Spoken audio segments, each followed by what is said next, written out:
Така, днес показвам един пушер, който го гледаме съвсем експериментално в центъра на София. Така, кошерчето го хванахме миналата година, рояк, и беше се развил много добре и сега е време да му поставя магазин. Така.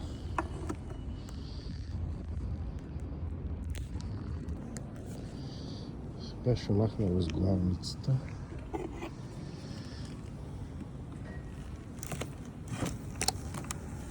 Естествено, тъй като нямам в момента пушилка, не съм много щастлива, че ме виждат.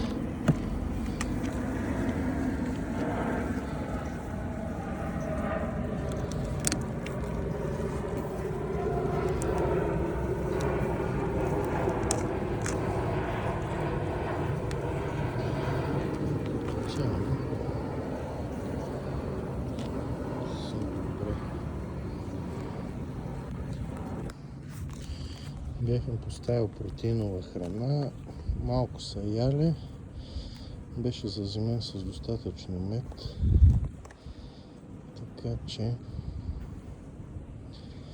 за момента мисля, че щом това не са го яли, не им трябва.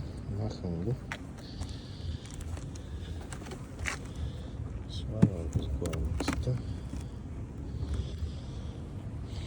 Малко има много лепи, кестени.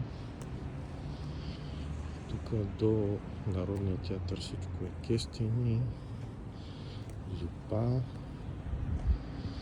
и може би до 2 седмици ще имат още по-бурно развитие.